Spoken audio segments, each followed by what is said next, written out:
Hello students, आज के video में मैं आप लोग को एक्सप्लेन करूंगा that is law of reflection हम लोग पढ़ेंगे।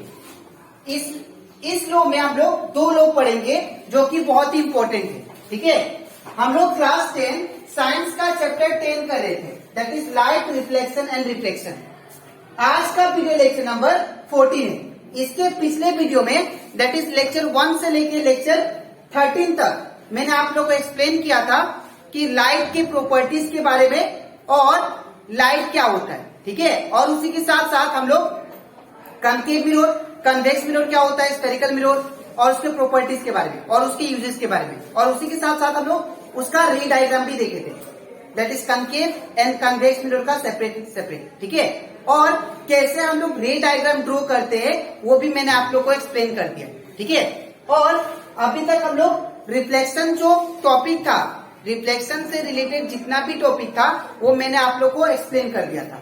फिर हम लोग स्टार्ट किए थे लास्ट क्लास रिफ्लेक्शन क्या होता है। ठीक है, तो अगर आपको रिफ्लेक्शन का टॉपिक हर एक टॉपिक अच्छे से क्लियर करना है और रे डायग्राम सीखना है कैसे बनाते हैं, तो आप लोग उसको मेरे यूट्यूब चैनल में देख सकते हो। ठीक है, और इसी के साथ साथ हम लोग अभी तक क्लास 10 साइंस का चैप्टर 1 एंड 2 कंप्लीट करवा दिया। ठीक है, तो उसमें का हर टॉपिक मैंने एक्सप्लेन कर दिया है। तो अगर आपको वो भी चैप्टर अच्छे से सीखना है तो आप लोग उसको मेरे यूट्यूब चैनल में देख सकते हो। ठीक है, तो स्टार्ट करते हैं क्लास। यहाँ पर हम लोग पढ़ेंगे that is law of reflection के बारे में। जैसे लॉ ऑफ रिफ्लेक्शन था, दो लॉ था उसमें, वैसे ही लॉ ऑफ रिफ्लेक्शन भी दो लॉ। ठीक है, पहला लॉ ये है there are two main laws of reflection of light. Law 1 the incident ray, जैसे ये जो पहला लॉ है रिफ्लेक्शन का वो क्या है, सेम टू सेम है रिफ्लेक्शन का। ठीक है, बस उसमें क्या था, रिफ्लेक्शन था, और इसमें क्या होगा, लाइट रिफ्लेक्ट करेगा। ठीक है, तो देखिए इसको समझते हैं पहले। The incident ray, reflected ray and normal ray all lie on the same plane. अब यहाँ पे देखिए ये जो है, सपोज मैंने एक रेक्टेंगुलर ग्लास लिया, एक रेक्टेंगल शेप का मेरे पास वाटर जैसा है। ठीक है, एक्वेरियम। ठीक है, अब इसमें क्या किया मैंने, ऊपर से लाइट को इंसिडेंट किया, यहाँ पे सोर्स है सपोज। ठीक है, अब ये सोर्स से लाइट का रे निकला। अब निकलने के बाद जो लाइट का रे सोर्स से निकलता है उसको हम लोग क्या बोलते हैं, दैट इज इंसिडेंट रे। ठीक है, और जो रे क्या होगा, मीडियम पे टकराते ही जब स्ट्राइक करेगा मीडियम के ऊपर, वो क्या होगा, अपना पाथ को बदल देगा, अपना डायरेक्शन को बदल देगा। और उसी को मैंने लास्ट क्लास क्या एक्सप्लेन किया था, वो क्या है, रिफ्लेक्शन। जब भी कोई लाइट का रे एक मीडियम से दूसरा मीडियम में ट्रेवल करता है तो अपना डायरेक्शन को बदल देता है, तो उसको हम लोग क्या बोलते हैं, रिफ्लेक्शन ऑफ लाइट। ठीक है, तो यहाँ पे सोर्स था, अब ये सोर्स से क्या निकला, ये सोर्स से आपका लाइट का रे निकला, जिसको बोलते हैं इंसिडेंट रे। जब वो सरफेस के ऊपर स्ट्राइक किया, ये ग्लास का सरफेस के ऊपर स्ट्राइक किया, तो इसको जाना चाहिए था इस तरफ, लेकिन ये किस तरफ मुड़ जाएगा, that is it bends toward the normal की तरफ। ये जो है ये हमारा नॉर्मल लाइन है, नॉर्मल लाइन। तो ये नॉर्मल की तरफ ये जा रहा था ऐसे स्ट्रेट, लेकिन ये क्या होगा, एक मीडियम से जब दूसरा मीडियम में ट्रेवल करेगा वो क्या हो जाएगा, थोड़ा अपना डायरेक्शन को शिफ्ट करेगा, ऐसे हो जाएगा। ठीक है, तो ये थोड़ा ऐसे हो गया। ठीक है, तो ये जो रे निकला इसको हम लोग क्या बोलते हैं, रिफ्लेक्टेड रे।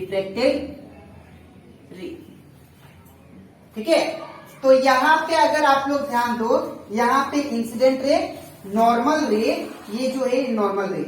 ठीक है, ये जो है नॉर्मल रे, और हमारा जो रिफ्लेक्टेड रे है, ये तीनों कहाँ पे लाई कर रहे, एक ही पॉइंट पे और एक ही प्लेन पे, एक ही पॉइंट पे और एक ही प्लेन पे। ठीक है, तो इस चीज को हम लोग क्या, इसको हम लोग क्या बोल सकते हैं, ये लॉ ऑफ रिफ्लेक्शन को फॉलो करें। ये हमारा लॉ ऑफ रिफ्लेक्शन होता है कि इंसिडेंट रे, नॉर्मल रे और हमारा रिफ्लेक्टेड रे, तीनों जो है एक ही प्लेन पे लाई करेंगे और एक ही पॉइंट पे। ठीक है, तो आई होप आप लोग को ये फर्स्ट लॉ अच्छे से क्लियर हो गया होगा। ठीक है, अब इसके नेक्स्ट स्लाइड में मैं आप लोग को इसका सेकेंड लॉ समझाऊंगा, जो कि बहुत इंपॉर्टेंट है। इवन उसको हम लोग स्नेल्स लॉ से भी मतलब जानते हैं। ठीक है, जो कि आप लोग का जो बोर्ड एग्जाम है उसमें आ सकता है। ठीक है, तो इसके बाद अब हम लोग सीखते हैं that is law of reflection का सेकेंड लॉ। इसमें क्या बोला गया आप लोग ध्यान से समझना ये लॉ को, बिकॉज ये लॉ बहुत इंपॉर्टेंट है। तो सबसे पहले स्टेटमेंट पढ़िए, the ratio of sine of angle of incidence. अब यहाँ पे ये एंगल ऑफ इंसिडेंस किसको बोलते हैं वो सुनिए। एंगल ऑफ इंसिडेंस का मतलब मैंने यहाँ पे डायग्राम साइड में बनाया है, इसको आप लोग ऑब्जर्व करो। यहाँ पे सपोज यहाँ पे आपका लाइट का सोर्स है। ठीक है, यहाँ पे सोर्स है जहां से लाइट का रे निकलेगा। ठीक है, अब ये जो मीडियम है ये ग्लास वाला मीडियम है।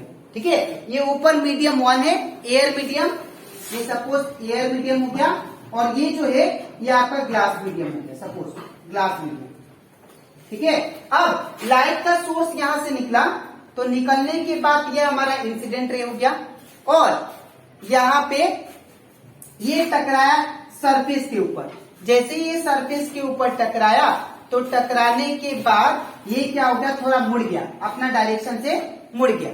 तो डायरेक्शन से मुड़ने के बाद वो क्या हो गया, वो जाना चाहिए था इस तरफ, लेकिन वो नॉर्मल के तरफ बेंड हो गया। ठीक है, इसको हम लोग क्या बोलते हैं, नॉर्मल रे।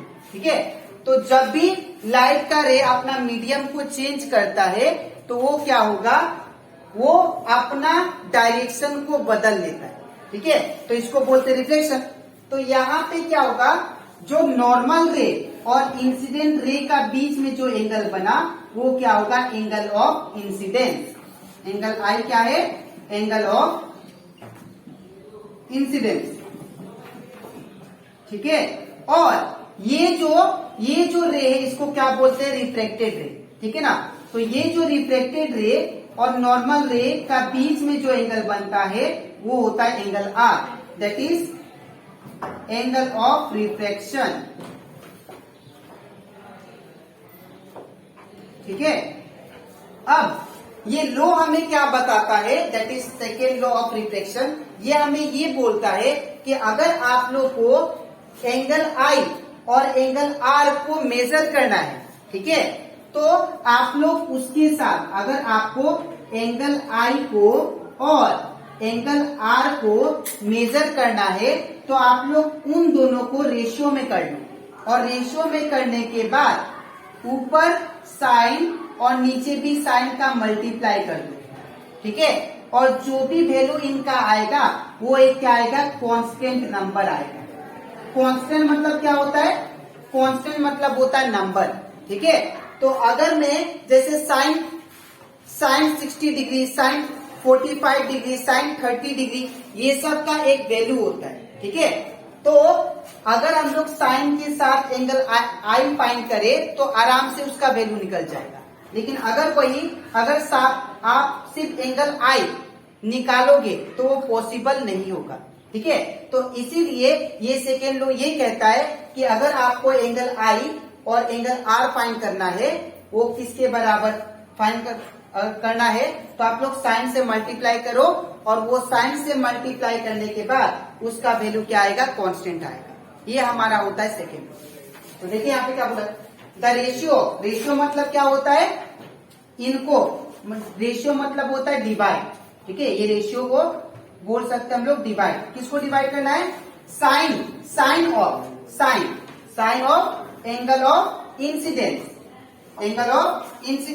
And angle of reflection and sine angle of reflection is constant. क्या वैल्यू आएगा, हमेशा कांस्टेंट वैल्यू आएगा। ठीक है, इज कॉल्ड रिफ्लेक्टिव इंडेक्स, और जो कि हमेशा कांस्टेंट आएगा फॉर ए पर्टिकुलर मीडियम, एक पर्टिकुलर मीडियम में। और ये तभी पॉसिबल होगा, angle i sine angle r equal to constant value तभी आएगा जब क्या होगा, लाइट का रे अपना मीडियम को चेंज करेगा। ठीक है, और ये जो कांस्टेंट वैल्यू आएगा, इनको हम लोग एक कांस्टेंट को दूसरा नाम भी बोलते हैं। जिसका नाम है दैट इज रिफ्रैक्टिव इंडेक्स। ठीक है, तो रिफ्रैक्टिव इंडेक्स जो होता है वो याद रखिएगा हम लोग म्यू से रिप्रेजेंट करते हैं। ठीक है, ये म्यू का सिंबल होता है। अब ये जो म्यू सिंबल है इसको हम लोग क्या पढ़ते हैं, रिफ्रैक्टिव इंडेक्स, या आप लोग का किसी किसी बुक में एन भी दिया होता है। ठीक है, या एन लिखो या म्यू, बात एक ही होता है। ठीक है, तो यहाँ पे रिफ्रैक्टिव इंडेक्स कांस्टेंट बोलो, और या इसको आप लोग बोल सकते हो रिफ्रैक्टिव इंडेक्स। रिफ्रैक्टिव इंडेक्स अगर आपको ये पूछे, अगर प्रैक्टिकली अगर आप लोग को समझाऊं कि रिफ्रैक्टिव इंडेक्स क्या होता है, तो रिफ्रैक्टिव इंडेक्स आप लोग बोल सकते हो कि एक ऐसा कांस्टेंट क्वांटिटी जो आपको ये बताता है, जो आपको ये बताए कि कौन सा मीडियम में लाइट इजीली ट्रेवल कर सकता है, वो होता है रिफ्रैक्टिव इंडेक्स। ठीक है, रिफ्रैक्टिव इंडेक्स एक टाइप का कांस्टेंट क्वांटिटी है जो आपको ये बताएगा कि कौन सा मीडियम में लाइट इजीली पास हो सकता है। ठीक है, जैसे कि अगर मैं आपसे पूछूं कि यहाँ पे कौन सा मीडियम है, एयर, और ये कौन सा मीडियम है, ग्लास। ठीक है, तो यहाँ पे एयर है और यहाँ पे ग्लास, तो किस में लाइट इजीली पास होगा, तो आप लोग का आंसर होगा एयर, बिकॉज एयर क्या है, रेयर मीडियम है, इनमें पार्टिकल्स क्या होते हैं, दूर दूर होते हैं, इसीलिए आराम से वो पास हो जाएगा। लेकिन ग्लास में लाइट इजीली पास नहीं होता है, तो इसको बताने वाला कौन होगा, रिफ्रैक्टिव इंडेक्स। ठीक है,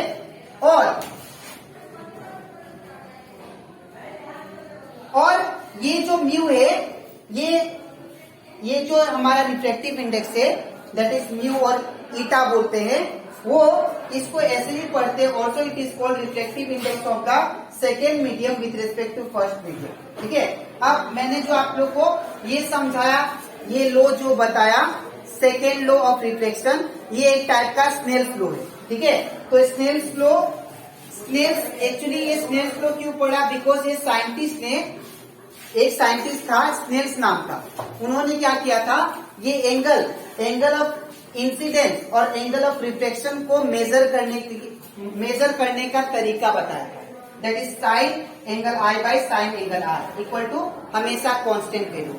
ठीक है, और we can say sine angle i by sine angle r, ये कांस्टेंट को आप लोग क्या लिख सकते हो, रिफ्रैक्टिव इंडेक्स। ठीक है, तो आई होप आप लोग को ये law of reflection that is law 1 and law 2 अच्छे से क्लियर हो गया होगा। ठीक है, अब इसके नेक्स्ट वीडियो में मैं आप लोग को समझाऊंगा दैट इज स्फेरिकल लेंस के बारे में। ठीक है, तो आज के लिए इतना ही, मिलते हैं नेक्स्ट वीडियो में, तब तक थैंक यू।